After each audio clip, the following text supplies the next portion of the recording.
All right, great. Hey, everybody. My name is Matt Ellsworth. I'm the content marketing manager at Wiser. I'm just going to be kind of behind the scenes, fielding any questions that you guys have and sending them over to Ryan. So without any further delay, we can get started. So, welcome to today's Wiser webinar. This topic is how to enforce MAP and how brands find MAP success. So at the conclusion of this webinar, we'll send out a follow-up email, which includes this recorded webinar for you to share with your colleagues or check in on later. We encourage you to interact with us throughout the presentation. There's a Q&A feature, so you can just enter any questions and I'll get them, and then I can read them to Ryan so he can provide any answers for you guys. So feel free to type them as they come to you. We definitely want this session to be collaborative. So we'll address the questions throughout the webinar and at the end of the session as time allows. If we have too many questions that we can't get to within the hour, we'll do our best to follow up with you, or feel free to reach out to us after. So without any further delay, Ryan, go ahead and take it away. Thanks, Matt. Welcome, everyone. Thanks for joining. So today, I'll be your presenter. And so my name is Ryan McCole. I'm a manager of customer success here at Wiser. I've been here for almost 3 years, managing relationships with a diversity of brand and retail partners across all of our solutions. So very excited to be sharing this information with you today. So today's agenda, we'll talk about at a high level, what is MAP monitoring, who is affected by MAP, why monitoring and enforcement matter, and then some tips and tricks and what you should do to enforce it and move forward. So we'll start off at a high level. What is MAP monitoring? So I think we all know what MAP stands for, minimum advertised price, but essentially the monitoring of it is essentially the ability to detect MAP violations across many different channels, including marketplaces and web stores. We see, according to market research, that approximately 61% of retailers violate MAP on some products, and that's a high percentage. And then when they do violate that, it's around 14.5% is the average delta price below MAP. So that can have some big effects across the marketplaces and the web stores. And we see that, in the graphic on the right here, that eBay and Amazon are definitely ones that we see MAP violations happening at a high frequency. So the next question is who is affected by MAP, and the answer is many different groups. And the first one are going to be brands. So brands these days, as we know, there's a lot more specialized competition out there. So they're facing mounting pressure to attract consumers. The increased use of resellers also. So the ability for sellers not only to have their own web stores, but to list products on a variety and myriad different marketplaces increases the pressure as well. So this broader reach that we just discussed means that more and more people have access to those products and to those brands in order for more opportunities to occur for MAP violations in the future, especially if they can get their hands on that product at a great price. And then the last part is that just facing increased price competition across the resellers due to the fact also that, as we'll talk about later, the consumers have a lot more tools at their disposal to really research price and to make quick, great pricing decisions when they're purchasing products. So the next big group that's affected by MAP are the authorized resellers. So these are resellers that partner with many brands, including unauthorized sellers, to sell more products online. So they definitely faced a lot of competition, not only from fellow resellers, but also from those brands as well, if that brand sells direct to consumer. And obviously, as we've already touched upon, they're operating in a fast-paced environment where pricing can change and brand loyalty can change in an instant. Unauthorized sellers, a big thorn in the side of many brands, and is a group that's definitely affected by MAP as well. So there's no formal agreement between these sellers and the brand, and there's really no incentive to adhere to MAP policies. So they don't have, like we discussed, any formal agreement, so they're welcome to really advertise their prices however they see fit, and oftentimes it's in order to potentially grab a buy box, for example, from Amazon, or just to unload as many products that they hold as possible in order to move on to their next venture. So the last part about unauthorized sellers is they're very difficult to identify. I think a lot of brands know this, but say, for example, an unauthorized seller on eBay or Amazon is able to quickly change their seller ID or create a new profile, a new seller page, and make it increasingly difficult to track their whereabouts and their contact information. So very difficult. And the last part, and the last group that's affected by MAP are the consumers. So consumers, I think we all do this. We're hyper aware of product prices. We have the ability at the touch of our fingertips really to access the lowest price for the product we want. Whether it's shopping on marketplaces or Google Shopping, we're able to really even go into a store, use that as a showroom, and then find the lowest price online and buy it online. So obviously we're making, as consumers, many purchasing decisions based on price. And while we do have loyalties to certain retailers, sometimes that can change easily depending on what's being offered. I want to pause at this moment for any questions from the audience. Yeah, hey Ryan, this is Matt again. We did get one question. One of the attendees was wondering if Amazon can make unauthorized resellers remove products if you catch them. To my knowledge, they are not, unless there might be a serious sort of violation of maybe counterfeiting involved, but Amazon will not remove listings due to MAP violations. So it would have to be more of an egregious penalty, I believe, or an egregious violation of counterfeiting or improper listings. Hopefully that answers the question. Great, thanks Ryan. That's the only question at the moment, so you can go ahead and keep moving. Okay, great.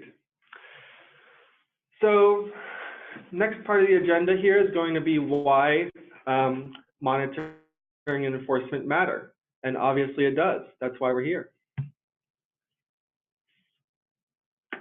So here are some quotes that we've heard from different brands and retailers as well. So mainly brands. But I want to underscore the main themes here. And really the cost of MAP violations spans 5 at least major areas that are summarized by number 1, shrinking margins. Obviously very important for the longevity of any business.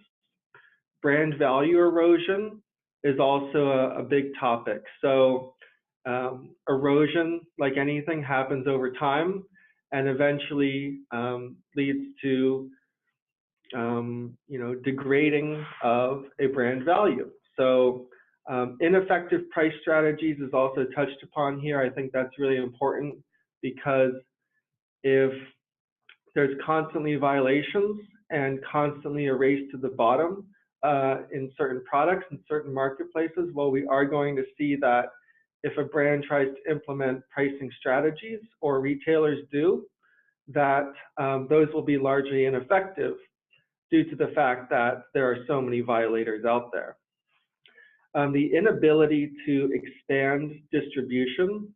So if there's uncontrollable violations out there, a retailer might be more hesitant to either expand or pick up your brand to sell on their store, especially if they see that the violations are just uncontrollable.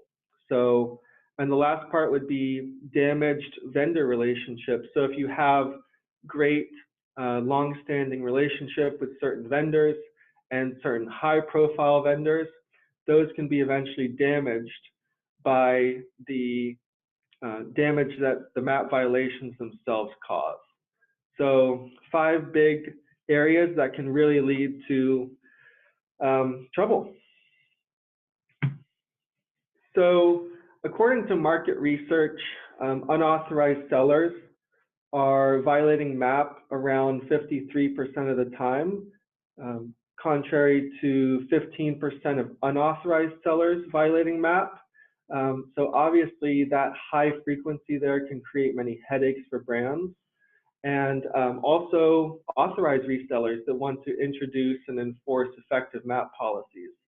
So as we'll get into later in the presentation here, the ability to start monitoring them and really stay on top of your policy and create an effective policy that can be managed and enforced is super important. So we've touched on these points a little bit already, but essentially the question is, why now? Well, why not before is a better question, but why now is also a relevant question. So prices are changing by the minute. We see across Amazon, across many different marketplaces and web stores, the ability for technology to calculate competitive pricing out there and to generate new pricing and automatically reprice that creates a constant shift in the market. Lower prices obviously can lead to lower consumer perception of a brand. I think that's pretty self-explanatory. So for example, if I have a 70-inch HD TV, I would expect for a Samsung brand, for example, to maybe pay a couple thousand for, and if all of a sudden I can get it for a couple $100s, I might be thinking about the quality of that product. So as a cascading effect as well, violations generally lead to more violations. Retailers need to be able to offload product in order to make room for more. And that's just the increasing domino / cascade effect. And then finally, in all walks of life, it's harder to raise prices than lower them. And acting now can save companies and brands more margin.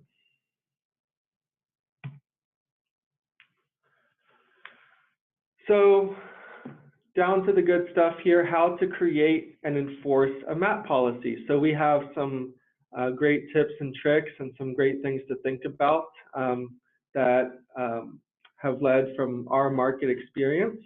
So what constitutes an effective MAP policy at a high level? Well, first of all, it's a policy. It's not a binding pricing agreement. But the policy emphasizes the advertised prices. And so we'll get into that in a little bit, but advertised prices and the scope of which can be defined are going to be very important.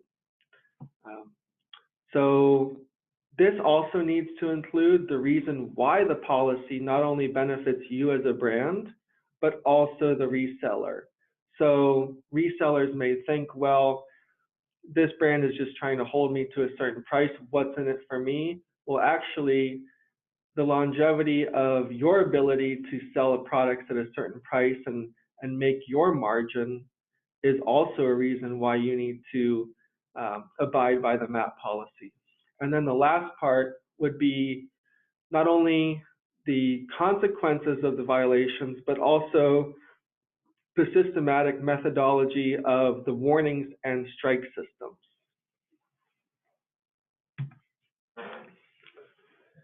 So this is a lot to digest here, but when creating a MAP policy, it's extremely important to ask many questions, and we try to encompass many of the questions in this slide here. So as far as products go, are all of your products being monitored by MAP or only a subset? So for some brands, there are going to be a smaller percentage of their available SKUs that are being enforced.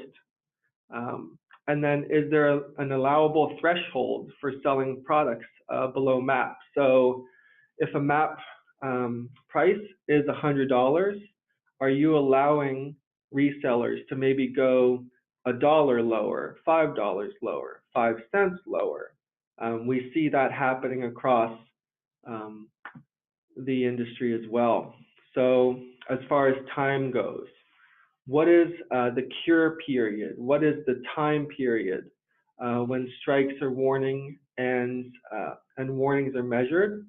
And the cure period is how long is the seller given to remedy that violation? So if your MAP policy, for example, allows sellers, once that violation is detected, do they have 24 hours? Do they have 48 hours until they get that next warning if that violation is not remedied? So that's extremely important to have inside a MAP policy.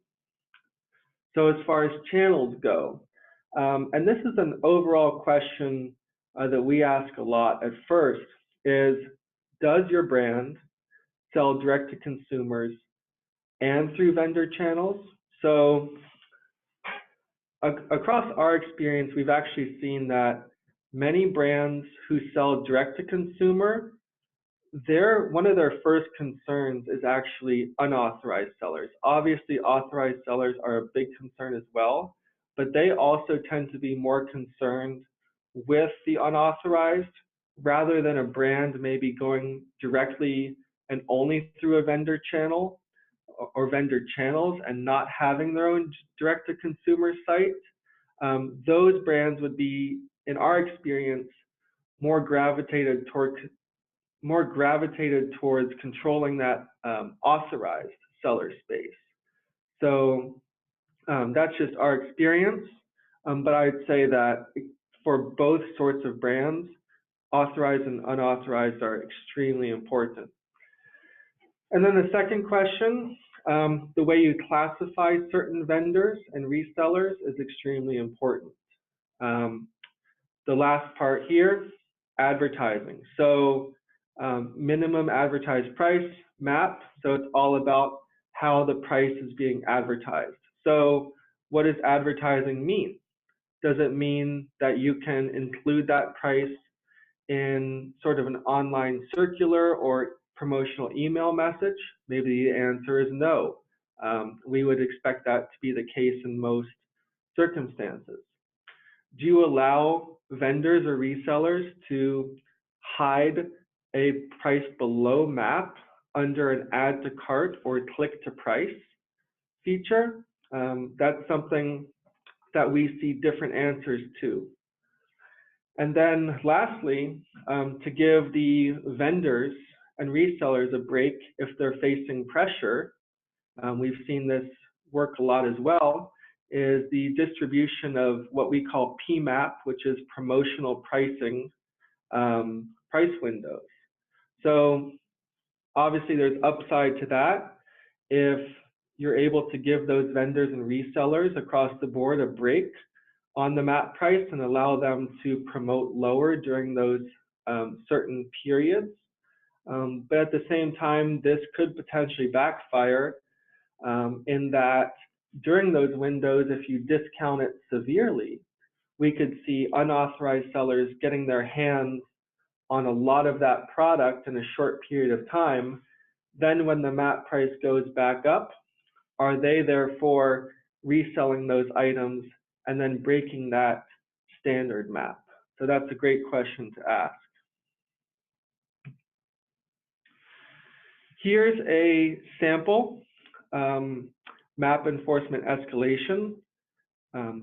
Pretty much every brand we see has different sort of escalation steps, but here's sort of a standard one.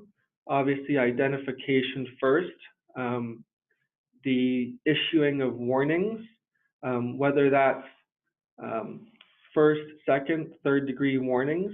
We see all flavors of that. One example would be to, after a certain amount of warnings, place a hold on the distribution, either for that given SKU or for multiple SKUs. The next step could be to reduce the overall assortment with that particular violator, and then potentially either revoking their seller status or shutting down their account altogether. So these steps can happen in different levels of frequency and severity.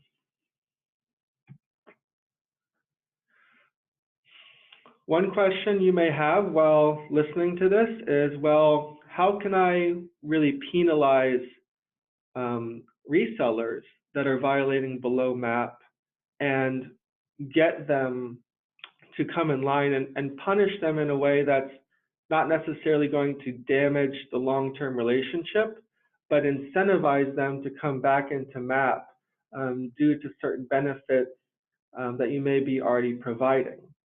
So one example we've seen is the loss of referral benefits, and those would be escalating by a percentage or dollar amount after each warning. A lot of brands that we've seen offer marketing program support of their products. So assigning a loss of that support at a dollar value for each warning or each strike is something we see as well. And then for brands that don't sell direct to consumer, oftentimes on that brand site, there will be sort of a buy now or find retailer button for that given SKU. And then one step that could be an escalation point would be to say that that brand is going to remove that seller link from their brand site so that consumers who often go directly to a brand site to find out more information about that product now don't have that particular vendor as a direct option to click on that site. So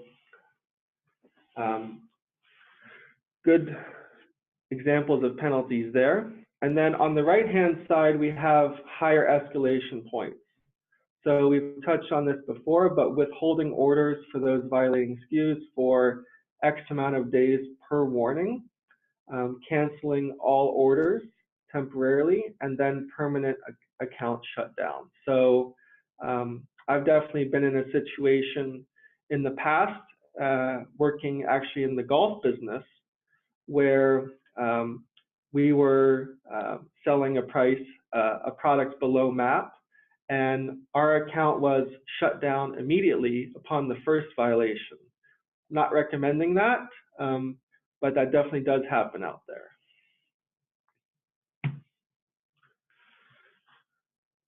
So in terms of sending out warnings, the orange arrows here underscore some important items to note while sending out a warning.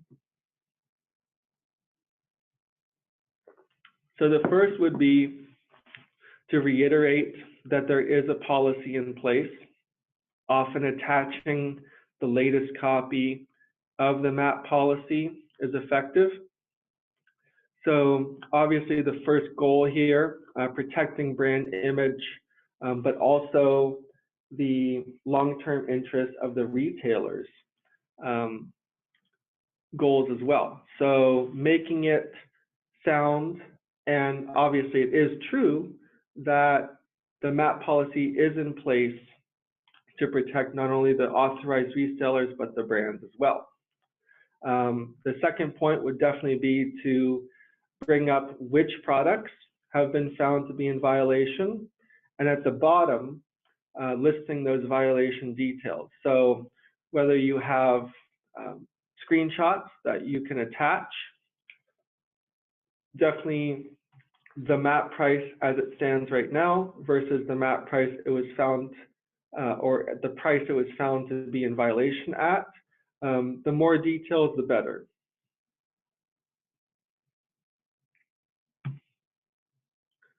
Okay, so maybe want to pause for a second for questions if Matt, there's any from the audience. Yeah, hey Ryan, we did get a question. Can MAP policies be applied to Canadian retailers or are they specific to US retailers? Great question. Yes, definitely Canadian retailers as well.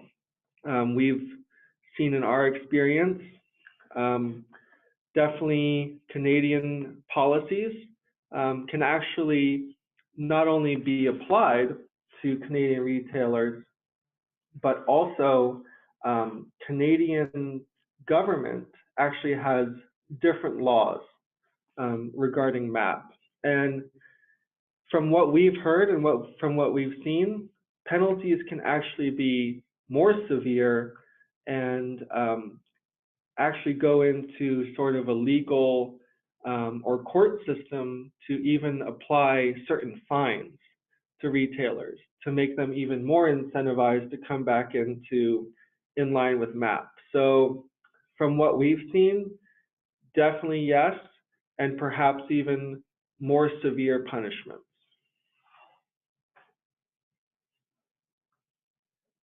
Great, that's the only question at this time. Okay. So briefly here, we'd like to touch upon how to address unauthorized sellers. It's a hot topic and probably could deserve its own webinar.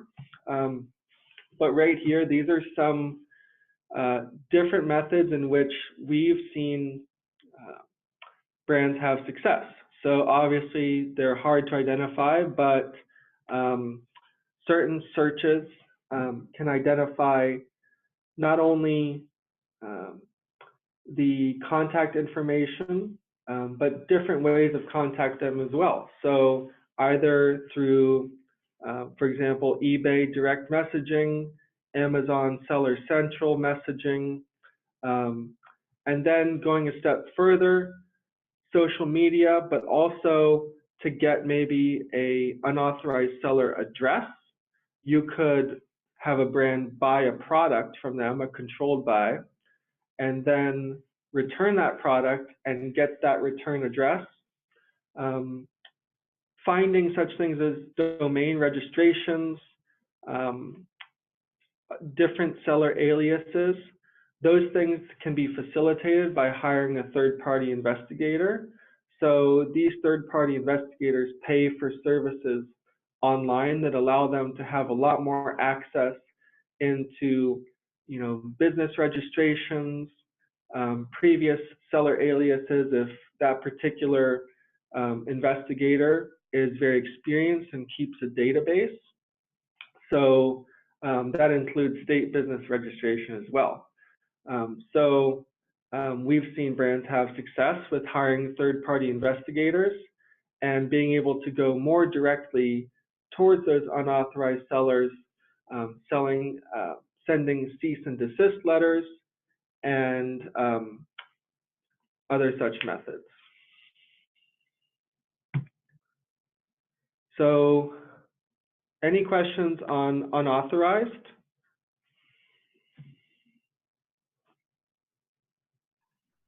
Hey Ryan, we don't have any unauthorized questions, but we did get another one.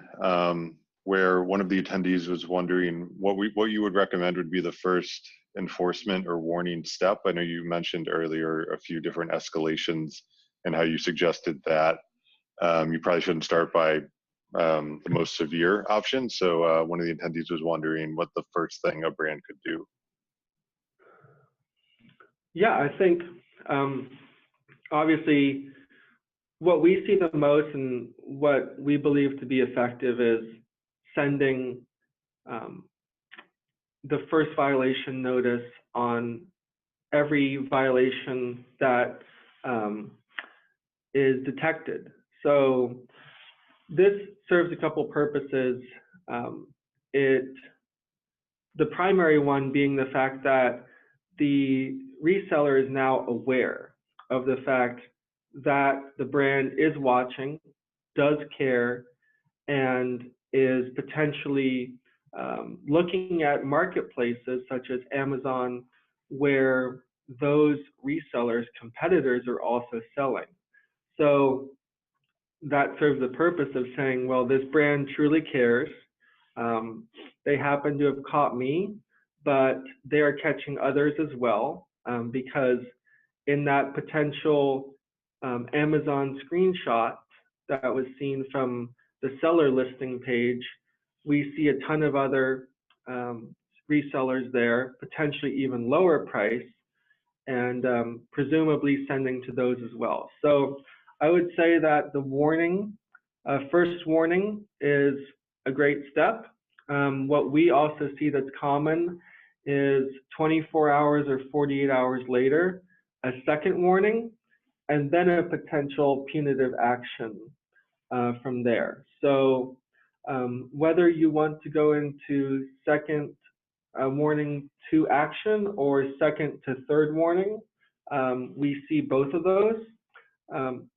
But definitely, as far as the question goes, sending a warning first and potentially having a conversation with that vendor is extremely important. One thing that we didn't touch upon was the fact that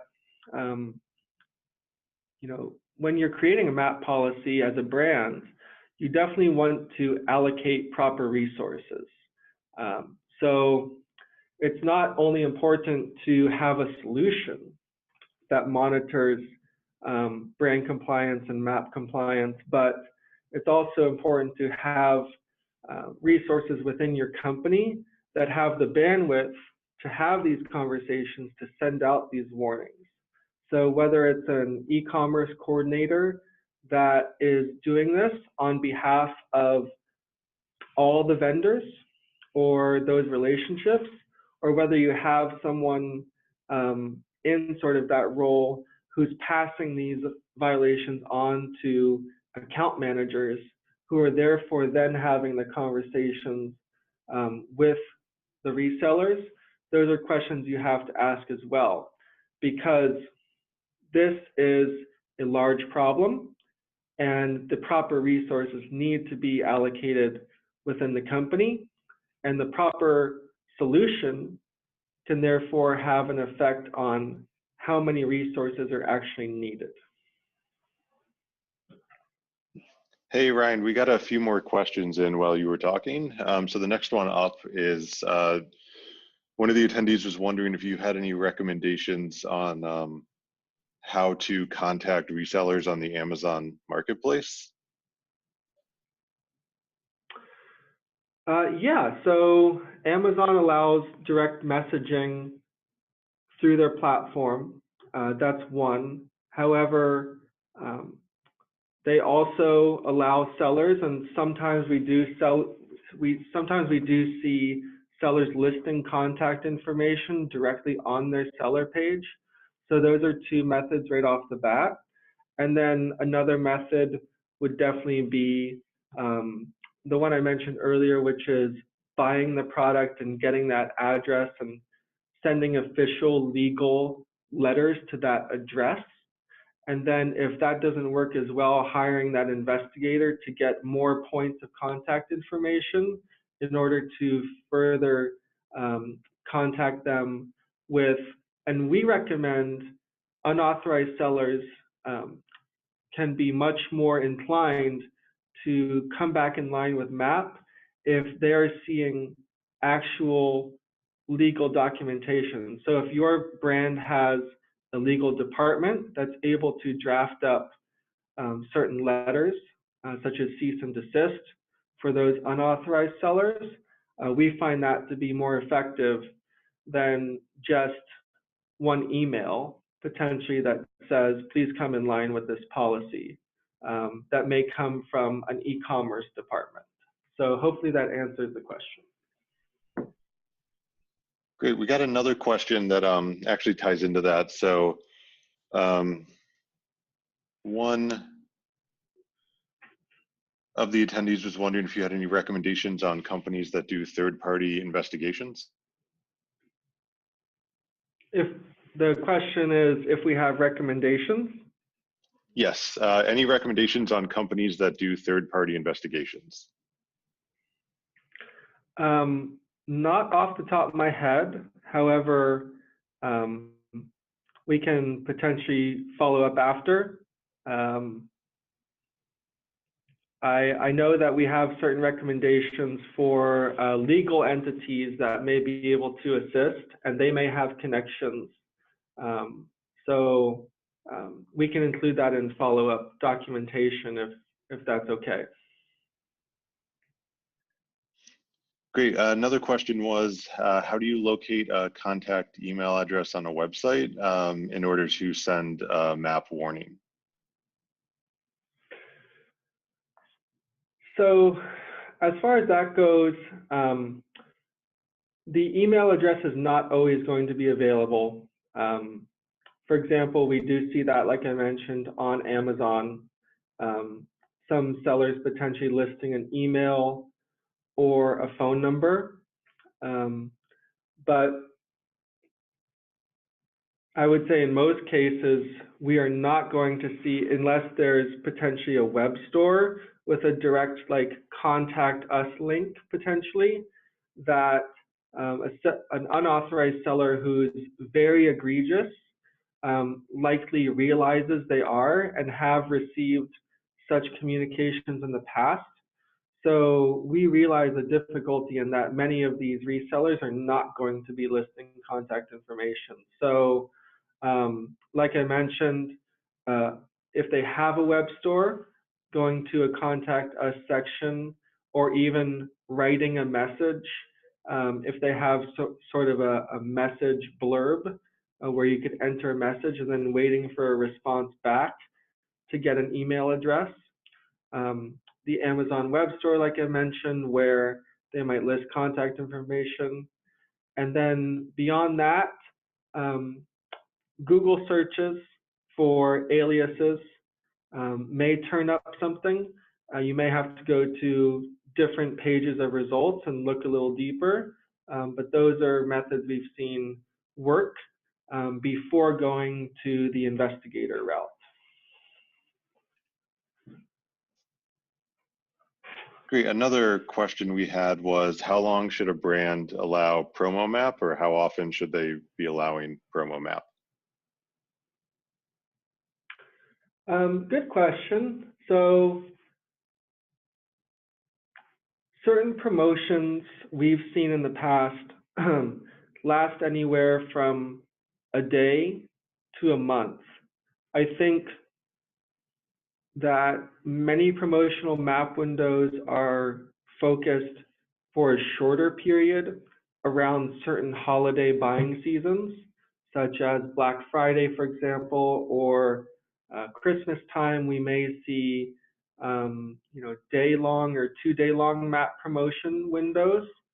And then if we see that a map price is more in line with MSRP most of the time, that those map windows may be a little lower, but not a whole lot lower than the map price, could potentially last up to a month or so. So, it also depends on the seasonality of the product as well. So if you have something that's highly seasonal and you want to allow vendors and resellers to offload that product during the season where no one's really going to be buying that product, or a high percentage of people aren't going to be searching for that product, then you might want to let it last a month or two.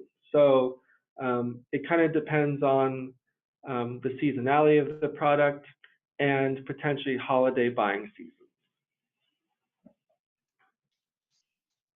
Another question we had was around the difference between, Amazon Vendor Central or Seller Central. So do you have any like map advice that's specific for Vendor Central? At this time, I don't. Due to our experience, the way we help brands, we don't go directly onto their Amazon Vendor Central. So we'd have to ask our brand partners for more information there.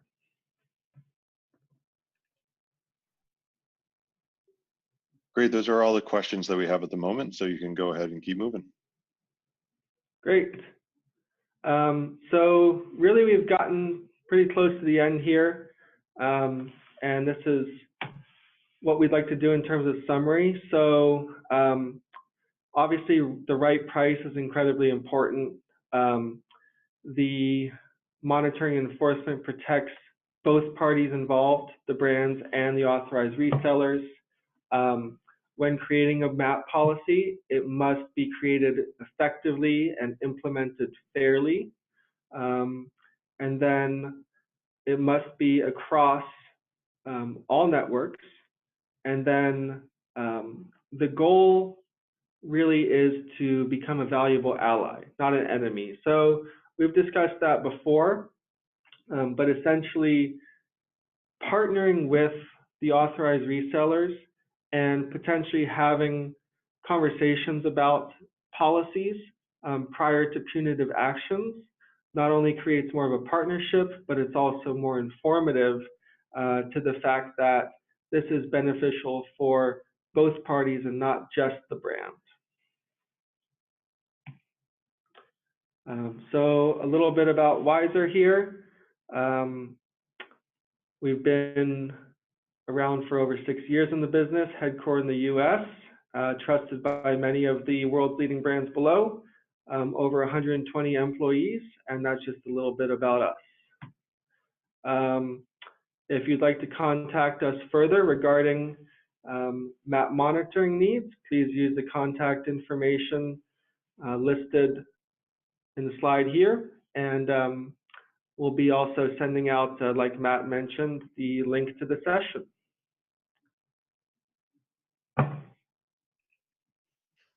Great, thanks, Ryan. So yeah, unless anybody has any other questions, I believe that does it for this webinar. So just to reiterate, we will contact everybody who registered and attended with the link to this session, probably in the next couple of days. So keep an eye out for that. And yeah, so thank you all again for joining us. We really appreciate it. Thanks, everyone. Have a great rest of the week.